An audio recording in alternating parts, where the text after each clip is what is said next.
guys, just over 2 weeks ago I had a laparoscopy, which is a surgical procedure that a lot of women go through for different reasons. You can have it maybe for endometriosis, for fibroids, for loads of different reasons.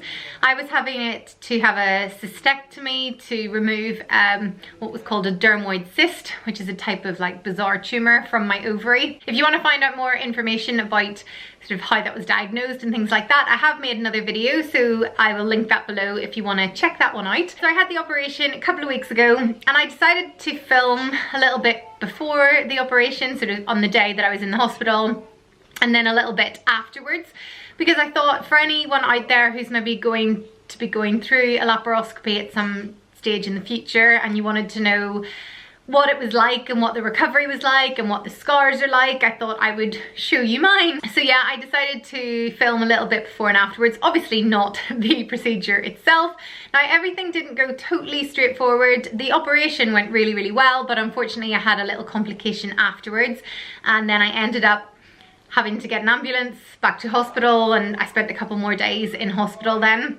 I'll explain more about that later in this video, but yeah, I filmed basically me arriving at the hospital and what was going through my mind, and I will show you that now, and then at the end I will show you what my tummy and my incisions and my scars and everything are look like now.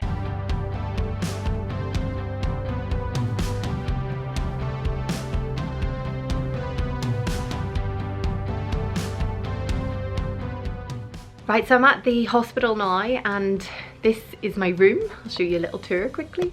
Andrew in this one. A couple of beds. Don't know why I need two, but... And then there's a little couple of seats. And the bathroom through there. I've just seen the nurse who just went through sort of usual checks, any allergies, all that sort of stuff, and checked my blood pressure, which is slightly low, but that's quite normal. And then I was given this really beautiful outfit to wear, this lovely ensemble. So I've got obviously my hospital gown to put on, these really sexy stockings in like a dark green colour. So I thought I would show you anyway quickly before I speak to the consultant and before I'm in my lovely gown. I thought I would quickly show you sort of my tummy now, so that then you can see obviously the difference after the operation. I actually have had a laparoscopy once before, about 10 years ago, 10 or 11 years ago.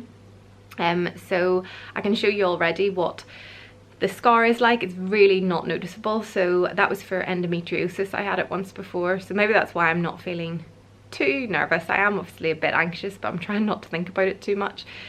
But because I know I've had it before and it was okay, then I think I'm feeling better about it. But yeah, I'll show you what my tummy looks like now anyway. Here is my tummy at the moment, and I have a tiny scar. You probably can't even notice it. It's just in there, my belly button. I'm in my stylish hospital gown now with the very sexy socks. Just seen the anaesthetist and explained that one of the main things I'm really nervous about is actually having a cannula in my hand, because I absolutely hate having a cannula in my hand. I'm really squeamish anyway, and whenever I had Sophia, the cannula tissued in my hand, and it was such a horrendous pain that it's made me really, really anxious and paranoid about a cannula. So they're going to try and put me to sleep first, and then give me the cannula, which she said is a little bit of a risk, because if they put me to sleep and then can't get me round and can't find a vein, that can be a worry. But they're going to check that hopefully my veins are strong enough so they can put me to sleep first, so fingers crossed. So I just saw the surgeon, who's really lovely, so I know I'm in safe hands, and I've had some numbing cream put on both my hands just in case they can't put me to sleep before putting the cannula in. They've put that on just in case, so I feel like a big wuss at the moment. But anyway, I'm starting to feel a little bit nervous and anxious now. I'm trying again to just not think about it.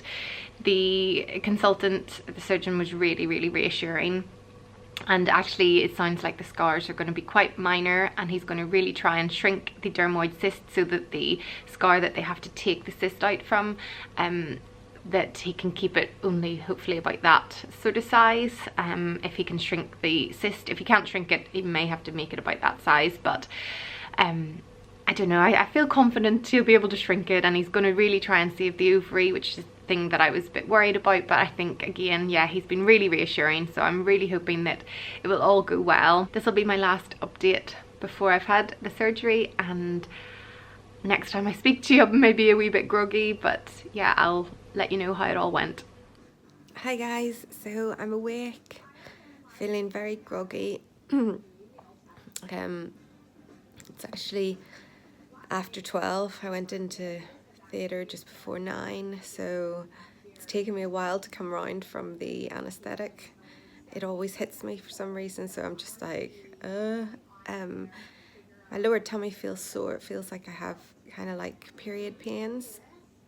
And I've got a bit of a pain in my shoulder, but it's not agonizing, but that's apparently from they filled up my tummy with gas so that they could see what they were doing to blow up your tummy a bit. So I think that's just one of the side effects. So yeah, feeling very like I could sleep for about a year. I'm munching on some toast though. I've had some toast. I woke up so hungry because obviously I was nil by mouth, so I hadn't eaten since 5:30 yesterday. Oh, my shoulders hurting a bit more. But yeah, I'm okay, and I'll update you more after I've seen the consultant. I've just seen the consultant, and it sounds like everything went really, really well actually. So I still have partial ovary. He had to take away some of the ovarian tissue, but he said that the ovary should still produce eggs, so that was good news. Even though we don't know if we'll have another child, I'm just glad to know that it wasn't totally taken out, so that was good. And also they managed to shrink the dermoid cyst, so the scar just above my pubic bone is actually really tiny. So I will show you that at the moment. Obviously they're sort of covered in plasters and stuff. The one on my belly button, they just sort of put glue on it rather than sewing it, so I'll show you those. So yeah, everything went really well. I'm waking up now. I'm coming round. I think I was just really, really groggy because I had to take some morphine for the pain in my shoulders, but I'm coming round now, eating, drinking, so hopefully I can go home very soon. But yeah, I'll show you now what the scars look like. So as you can see, my tummy's a bit sort of swollen, but the scars don't look too bad at all. That's the one in my belly button. Then I've got a little one over here, and then that's the one at the bottom here is where the cyst actually was taken out, but it's really low down. I'm now back at my mum's house. Please excuse the state of me, and look, this giant spot on my shin. I hardly ever get spots, but yeah, Andrew has given it a name. This is Ian, the spot, because he says it's like an extra person because it's such a big spot. Nice. So meet Ian. But yeah, I'm back at my mum's house now, and it's lovely to be here. She's looking after me really well. And if I'd filmed this about an hour ago, I probably would have said, I'm feeling totally fine. I'm not in pain, everything's great. But I think now all the morphine and the other, because they put like a pain relief injection into my stomach, and that is all now wearing off. And I am feeling quite sore now. I just feel very internally bruised, very, very sore internally. The stitches aren't hurting at all, but yeah, my tummy's feeling very, very sore, and in fact so sore I really need the toilet, but I can't get up because it is hurting too much. My mum even tried to pull me up, and I couldn't get up because I literally was like, ow, it's really sore. So I've just taken some more painkillers. What I'll do now is I'll probably film again in a couple of days time and let you know how I'm feeling then and how I'm getting on and how everything's looking. So yeah, I'll film again in a few days. Okay, so it is now Wednesday. The last update I did was on Friday evening, and unfortunately quite a few things changed straight after I did my last update. In that update I was kind of saying I was starting to feel a little bit of pain, and about half an hour after that I ended up phoning an ambulance, or my mum ended up phoning an ambulance, because I was in so much pain. I felt like I really, really needed to go to the toilet, but I couldn't at all, and it was very, very painful. So we phoned an ambulance, but of course it was Halloween weekend, or not Halloween weekend, but fireworks weekend. So it took 2.5 hours for an ambulance to come.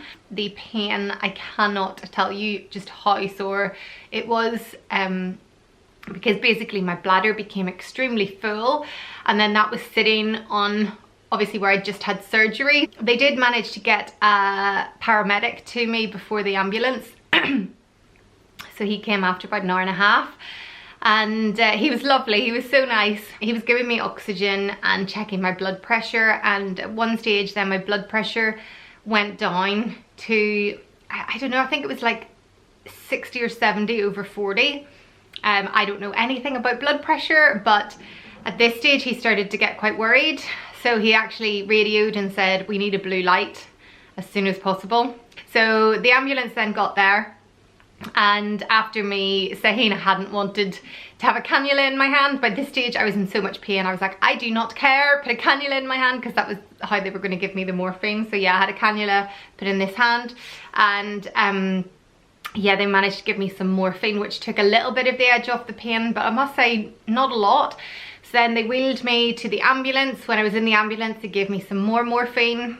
Then I was taken straight to A&E once I got to the hospital, where I was given more morphine, and then about an hour later I was still in so much agony. I had the 4th dose of morphine. I ended up being moved to a ward at about 3 AM, and I was still in a lot of pain. I didn't really sleep that night at all. It was just horrible. And then at about 6 AM the next day, they finally did a bladder scan, and yeah, I had almost a litre of fluid in my bladder, which is seen as quite dangerous. And basically the whole pain had been what's called acute urine retention, or acute urinary retention. Apparently it is a side effect that can happen after surgery. So if you are having surgery, please keep an eye out for it, because it is very, very painful, and it can be life-threatening because it can lead to your bladder rupturing. It can also lead to kidney failure. So yeah, just be careful of it. So I was given a bladder scan at about 6 AM, but the doctors were then doing their handover, so she said she would get somebody to do it as soon as they came on their shift. But again, with wires crossed and everything, literally by 10 o'clock no one had still fitted a catheter, which is what I needed, and I was still in so much agony. I was like, please. So I just rang the nurse and I was like, please, can you just put a catheter in? They tried the first one, it failed. I was like, seriously? And then finally I got a catheter fitted. I know it is totally unglamorous, and I'm probably telling you far too much information, but you know, these are things that happen, and there's no point being embarrassed about it. So yeah, I was so relieved to have the catheter fitted. So I then had to stay in hospital that day and most of Sunday. So I was sent home Sunday afternoon, but then I had to go back in on Monday. So I was readmitted on Monday, and they had to spend the day testing me without the catheter and checking that my bladder was functioning. And at first it still wasn't working properly, but by the end of the day, so I was finally discharged at 4:30 in the afternoon. So yeah, without a catheter, thank goodness. So yeah, I've now been home since Monday evening, back at my own house, not just my mum's. I didn't film anything because I really wasn't in any state to film anything. I'm still in a bit of pain, but getting there, still on painkillers. And as I said, I don't really know if it's because of the surgery or because of the bladder thing. In terms of all the incisions and everything, they hardly hurt at all. They're amazing actually. So I will show you. They don't look much different from the other day because I still have the plasters on them, because I've got to keep those on apparently for 7 days. I'm going to the nurse on Friday to have the stitches out. I'll show you anyway what my tummy looks like now. So it's still a bit swollen, as you can see. You can't, my belly button looks really fine. It's a bit bloody in there because it's glued together. It's quite sort of tight and stiff where the glue has dried in. Got a slight little bit of bruising just underneath it. A couple of tiny little bruises sort of either side, just I guess from when they were working inside. And then I have where they made a little incision there. Still got a plaster, and then the lower one. So I haven't really seen what they look like yet. I will know more how they're healing once I've been to the nurse on Friday. So yeah, that's the latest update. I'll do another little update on Sunday, and then this will be going up Sunday night. So I'll hopefully have the stitches out by then and the plasters off by then, so you'll be able to see exactly like how it's healing and how it's looking.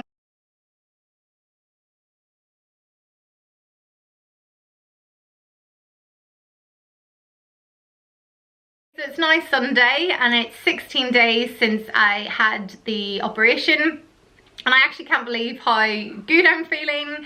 I must say the first week afterwards I felt really quite exhausted and I just couldn't really function properly. I still am getting really tired. It takes a long time to get over a general anaesthetic, much more than I realised. So if you are having this operation, do allow yourself a full 2 weeks to get over it. And that's how long you're signed off work for. And even it's now over 2 weeks for me and I'm still really, really tired in the evenings. So yeah, it really can hit you.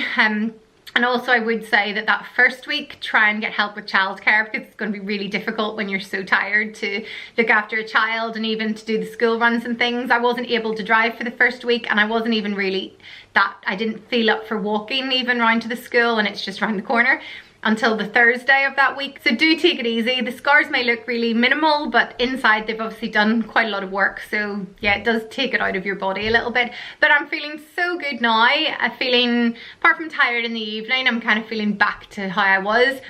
I'm not 100%, but I would say I'm about 85% there. Still have slight pains in my tummy, but nothing really bad. I guess it's just everything healing. And in terms of the scars, I am so amazed. You literally wouldn't even know that I had had any surgery at all. So I'm really impressed and I'm pretty amazed by what they can do nowadays. So I will show you what my scars look like now, 16 days after my laparoscopy. My laparoscopy. Okay, so here is my tummy 2 weeks after the procedure. Kind of gone down a bit from the swelling and things, but you literally can barely see anything. You cannot notice the scar in my tummy, really, in my belly button, sorry, at all. There is a slight little one there, but it's so tiny. The other little scar just there, again, is so minute that you can barely tell it's there, and I know that'll fade really quickly. And then the biggest one, which is just there, I can feel it, but yeah, you can not really see too much. It is really, really small and it's sort of fading every single day, and I haven't really done anything to it. I haven't been putting any bio oil or anything onto it. So yeah, I'm really amazed by the scars. Sorry if I'm flashing a bit, because obviously the scars are quite low, but I just wanted to show you, yeah, basically what they are like in case anybody is worried. It is amazing what they can do nowadays. I did have this procedure, or a similar procedure, 10 years ago, and actually had a much bigger scar through my belly button and couldn't even bend for a few days afterwards, couldn't do my socks. In fact, I think for a couple of weeks afterwards, because it cut a lot more deeply through my stomach. In terms of recovery, I definitely have found the recovery this time better, except the little complication, but minus that, everything else has been really, really good. And yeah, the scars now are healing really well. I don't think anybody will be able to see them. So honestly, do not worry if it's a procedure you're going through. If there's anything though you would like to know, any questions you want to ask, please just leave them all below, because I'm more than happy to share anything with you. I hope that you enjoyed, if that's the word, this little sort of journey of my laparoscopy experience. Thanks for watching, and I'll be back on Wednesday with another baby names video. So until then, take care and I'll speak soon. Bye.